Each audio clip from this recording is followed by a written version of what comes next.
പാലക്കാട് കല്ലടിക്കോട് കരിമല മാവ് ചുവട്ടിൽ നിർത്തിയിട്ടിരുന്ന ഓട്ടോ കാട്ടാന തകർത്തു. ചൂരക്കോട് സ്വദേശി സുരേഷിന്റെ ഓട്ടോ ആണ് ആന തകർത്തത്. സച്ചിൻ വള്ളിക്കാട് പാലക്കാട് നിന്ന് വിവരങ്ങളുമായി ചേരുന്നുണ്ട്. സച്ചിൻ, എപ്പോഴായിരുന്നു സംഭവം? മറ്റു വിവരങ്ങൾ എങ്ങനെ?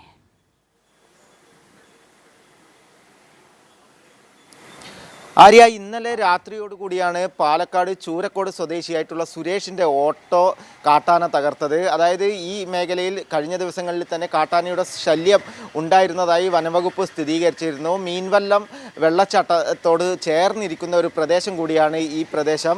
അതിനാൽ തന്നെ കഴിഞ്ഞ ദിവസം അവധിയായിരുന്നു. വിഷു അവധി പ്രമാണിച്ച് വലിയ രീതിയിലുള്ളൊരു വിനോദസഞ്ചാരികളുടെ വരവും ഈ മീൻവല്ലം വെള്ളച്ചാട്ടത്തിലേക്ക് ഉണ്ടായിരുന്നു. എന്നാൽ ഇന്നലെ വൈകിട്ടോടുകൂടി ഈ പ്രദേശത്ത് കാട്ടാനയുടെ സാന്നിധ്യമുള്ളതിനാൽ വനംവകുപ്പ് വിനോദസഞ്ചാര നിയന്ത്രണമടക്കം ഏർപ്പെടുത്തിയിരുന്നു. ഇന്നലെ രാത്രിയോടുകൂടിയാണ് ചൂരക്കോട് സ്വദേശിയായിട്ടുള്ള സുരേഷ് ബന്ധുവീട്ടിലേക്ക് എത്തിയത്. രാത്രി അവിടെ തങ്ങുകയായിരുന്നു. ഈ സമയത്താണ് രാത്രിയോടുകൂടെ കാട്ടാന സുരേഷിൻ്റെ ഓട്ടോ തകർത്തത് എന്നാണ് നാട്ടുകാരടക്കം പറയുന്നത്. നാട്ടുകാരാണ് ഇത്തരത്തിൽ ഓട്ടോ തകർത്തത് ആദ്യമായി കണ്ടത്. തുടർന്നാണ് സുരേഷിനെ വിവരം അറിയിക്കുന്നത്. ഇത്തരത്തിൽ ഈ മേഖലയിൽ വലിയ രീതിയിലുള്ള ഒരു കാട്ടാന ശല്യം കഴിഞ്ഞ കുറച്ച് ദിവസങ്ങളിലായി ഉണ്ടായിരുന്നു എന്ന് വനംവകുപ്പ് സ്ഥിരീകരിച്ചിട്ടുണ്ട്. കഴിഞ്ഞ ദിവസം നമുക്കറിയാം, മുണ്ടൂരിൽ ഒരു യുവാവിനെ കാട്ടാന ചവിട്ടിക്കൊന്നിരുന്നു.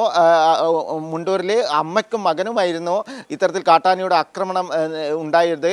അമ്മ പരിക്കേറ്റ് നിലവിൽ ചികിത്സയിൽ തുടരുകയാണ്. ഈ മുണ്ടൂരിൽ നിന്നും വനംവകുപ്പ് കാട് കയറ്റിയ ആനയാണ് ഈ മേഖലയിലേക്ക്, ഈ കല്ലടിക്കോട് ഭാഗത്തേക്ക് ഇറങ്ങിയത് എന്ന ഒരു കാര്യവും സംശയമുണ്ട്. അതിനാൽ തന്നെ വലിയ രീതിയിലുള്ള ഒരു ജാഗ്രതാ നിർദ്ദേശം വനംവകുപ്പ് നിലവിൽ നൽകിയിട്ടുണ്ട്. ഇതിൻ്റെ ഭാഗമായിട്ട് തന്നെയാണ് ഇന്നലെ കല്ലടിക്കോട് മീൻവല്ലം ഭാഗത്തൊക്കെ കൃത്യമായ രീതിയിൽ ജാഗ്രതാ നിർദ്ദേശം വനംവകുപ്പ് നൽകിയത്. അതിൻ്റെ ഭാഗമായി നിരവധി അവധിക്കാലമാണ്. നിരവധി വിനോദസഞ്ചാരികൾ മീൻവല്ലം വെള്ളച്ചാട്ടത്തിൽ അടക്കം എത്തുന്നുണ്ട്. അതിനാൽ അവിടെ ഇന്നലെ ഉച്ചയോടുകൂടെ ഒരു നിയന്ത്രണവും ഏർപ്പെടുത്തിയിരുന്നു. ആര്യ, മറ്റു നാശനഷ്ടങ്ങളോ ആളപായങ്ങളോ ഇല്ല എന്ന് തന്നെയല്ലേ മനസ്സിലാക്കേണ്ടത്?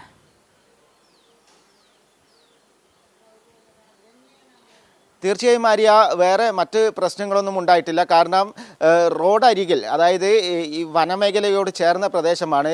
സുരേഷ് ബന്ധുവീട്ടിലേക്ക് പോയതായിരുന്നു. ഈ സമയത്താണ് റോഡരികിൽ ഓട്ടോറിക്ഷ നിർത്തിയിട്ടിരുന്നത്. കാരണം മുകൾ ഭാഗത്തേക്ക് വാഹനങ്ങൾക്ക് പോകാനുള്ള പാതയില്ല. അതിനാൽ തന്നെ ഈ ഭാഗത്ത് മാവിൻചോട് എന്ന് പറഞ്ഞ ഭാഗത്താണ് ഓട്ടോറിക്ഷ നിർത്തിയിരുന്നത്. ആ ഭാഗത്താണ് രാത്രിയോടുകൂടെ കാട്ടാന എത്തി ഒറ്റയാനാണ് ഇറങ്ങിയത് എന്നാണ് വനംവകുപ്പ് സ്ഥിരീകരിച്ചിട്ടുള്ളത്.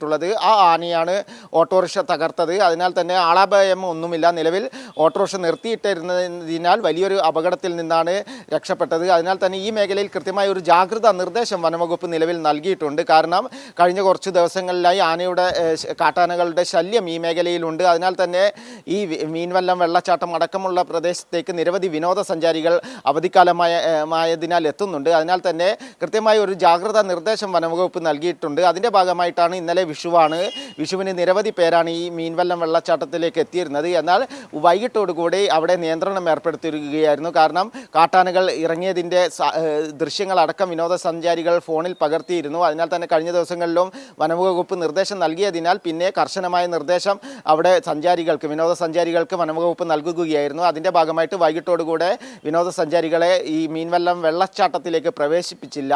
ഈ സമീപ പ്രദേശത്തുള്ള ആളുകൾ മാത്രമാണ് ആ ഭാഗങ്ങളിൽ ഉണ്ടായിരുന്നത്. അവരോടും രാത്രികാലങ്ങളിൽ പുറത്തിറങ്ങാൻ പാടില്ല എന്ന കൃത്യമായ നിർദ്ദേശം വനംവകുപ്പ് നൽകിയിരുന്നു. അതിൻ്റെ ഭാഗമായിട്ട് തന്നെയാണ് വൈകിട്ടോടുകൂടെ ഓട്ടോറിക്ഷ നിർത്തി ബന്ധുവീട്ടിലേക്ക് അടക്കം പോയതായിരുന്നു സുരേഷ്.